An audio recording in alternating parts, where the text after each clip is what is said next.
এটা গণতন্ত্রের কোনো সংজ্ঞাতেই নাই। আপনারা ওদের সমস্যা করতে পারেন না। সরকারের দায়িত্ব হলো, সরকার কিন্তু কেবল স্টুডেন্টদের না, সরকার কিন্তু সাধারণ মানুষেরও।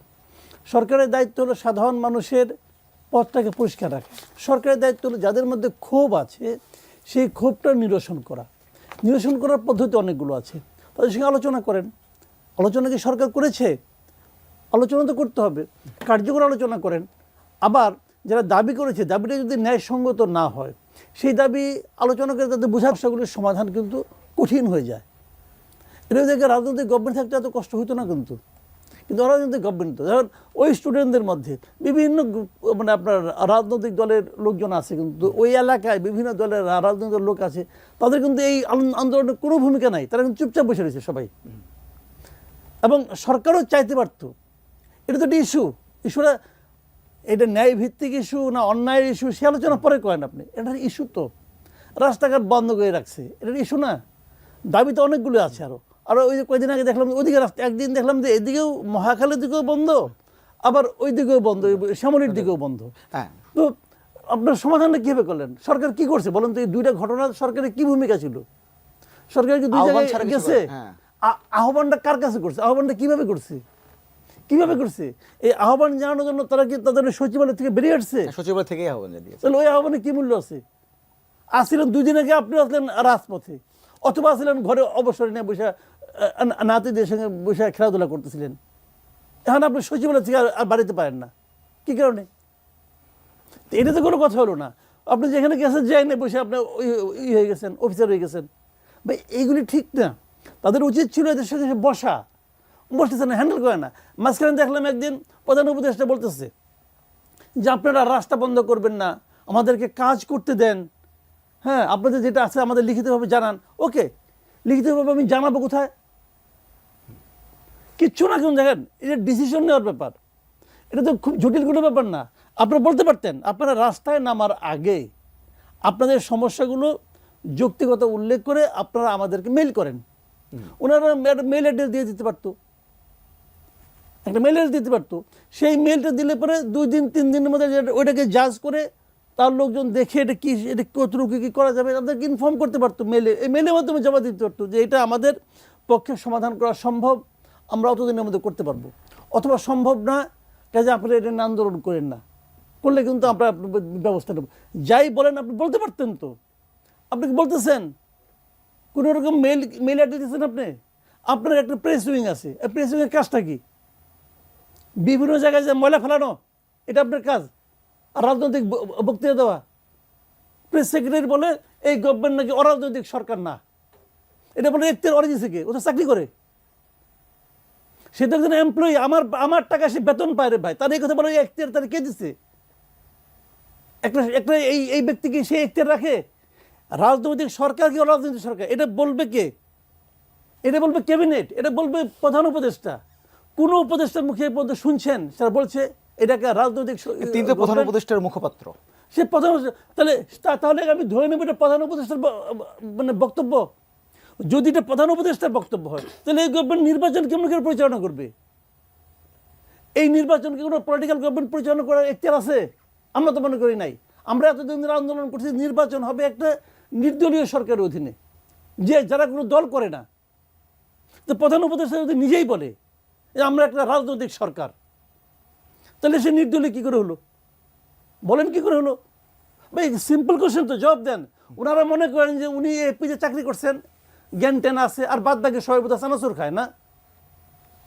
এই যে মানুষ চানাচুর খায়, এই যে মানুষ ভাত খায়, পান্তা ভাত খায়। জি, আবার আসবো আপনার কাছে।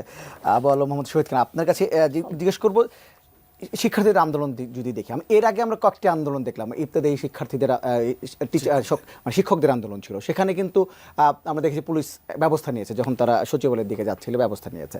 এর আগে আদিবাসী শিক্ষার্থীদের একটা মিছিল সচিবালয়ের দিকে যাচ্ছিল, সেখানে আমরা দেখেছি যে পানি মেরে অথবা জল ছেটে থেকে ব্যবস্থা নেওয়া হয়েছে। কিন্তু শিক্ষার্থীরা আন্দোলনে করতে নামলে আইন শৃঙ্খলা বাহিনী ব্যবস্থা নেয় না, বা সরকারও একটু নমনীয় থাকে, ব্যবস্থা নিতে চায় না। মানে শিক্ষার্থীদের নিয়ে সরকারি এক ধরনের সহানুভূতি বলি, কিংবা একটু ভয় আছে যে ব্যবস্থা নিলে আবার উল্টো দিকে হয়ে যায় কিনা, এরকম কিছু কি? না, শিক্ষার্থীদের প্রতি তো সারা বাংলাদেশের মানুষের সহানুভূতি আছে। এবং সবসময় ছিল, এটা নতুন না।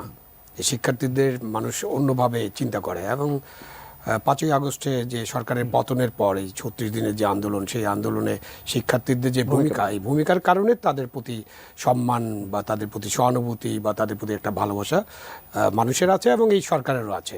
এই আন্দোলন তো নতুন না, এটা অনেক পুরানো এবং পুরানো একটা ইস্যু, এবং এই ইস্যুটাতে আমরা কেন এতদিন রিজলভ করতে পারিনি সেটা একটা গভীর আলোচনার বিষয়।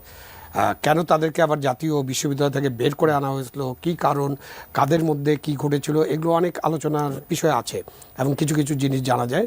সুতরাং এটা একটা ভুল পদক্ষেপ ছিল হয়তো, বা এই এখন যেটা আমরা করতে যাব আরেকটি বিশ্ববিদ্যালয় বানানো, সেই পদক্ষেপটা কত ভালো হবে, বা এই প্রত্যেকটাকে একটা করে বিশ্ববিদ্যালয় ঘোষণা করে দেওয়া কতটা ভালো হবে, এইসব কিন্তু বড় ইস্যু।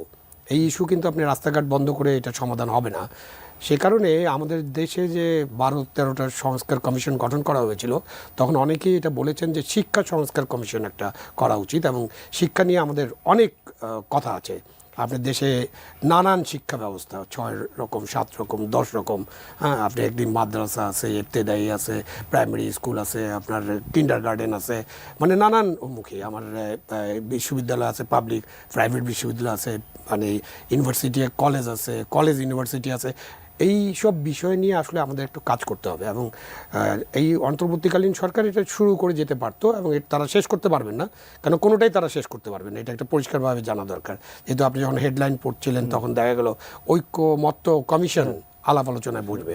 তো এখন ঐক্যমত্য কমিশন যখন আলোচনায় বসবে, ধরেন সংবিধান সংস্কারের একটি প্রস্তাবও তো আমরা ঐক্যমত্য হতে পারবো, কিন্তু একটি প্রস্তাবও বাস্তবায়ন করা যাবে না যতক্ষণ না নির্বাচন হয়েছে।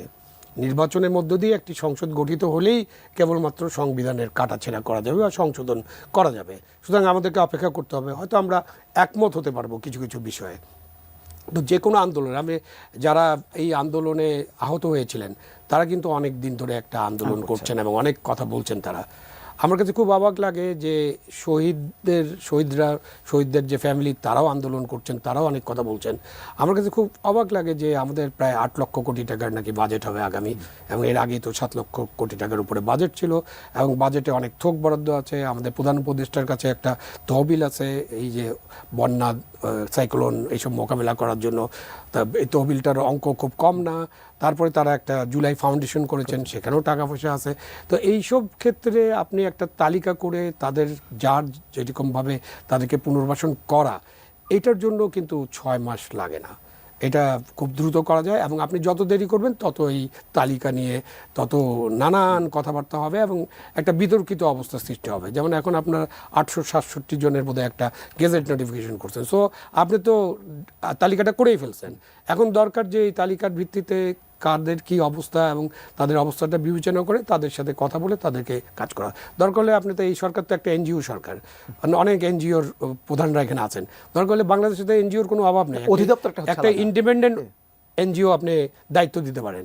আপনি ঠিকই বলছেন, অধিদপ্তর